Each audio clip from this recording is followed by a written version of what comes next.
The Philippine Statistics Authority or PSA has stated that there is a low possibility of having exact and identical birth information.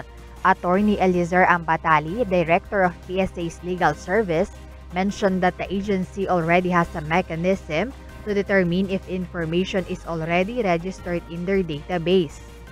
Ang posibilidad nun ay maliit, napaka-unlikely na magkaroon ng ganun na sitwasyon na lahat ng circumstances ng isang individual sa isa pang individual ay parehong-pareho. At this time, it is also easier to determine multiple registration due to digitalization. Meron tayong CRS ITP2 right now na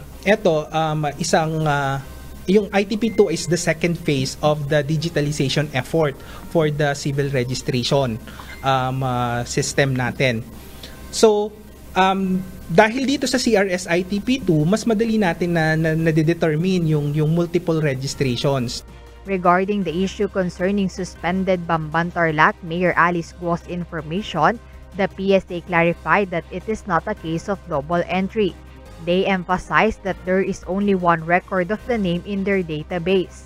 As far as the civil registration is concerned, ang nakikita lang kasi natin ay isang birth certificate pertaining to a name, Alice Leal Goo. So, masasabi natin na hindi ito kaso ng multiple registration under the civil registration.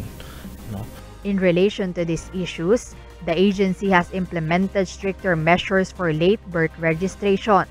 Kung mahigpit na noon ang delayed registration, mas pinahigpit pa ngayon ang pagrerehistro kapag delayed ang registration mo, no? First, it is now required or mandatory to have a Philippine national ID, or you must already be registered in the system. Proof of the applicant's parents' identity, picture, and personal appearance is also necessary. Kapag magpaparehistro ka sa isang local civil registry office, yes, nire-require na po natin na physically magpunta ka sa local civil registry office na kung saan ka magpaparehistro. PSA strongly reminds and encourages the public to immediately correct any details relating to their legal identity to avoid problems such as identity theft. Jed Neresina, UNTV News and Rescue. We serve the people. We give glory to God.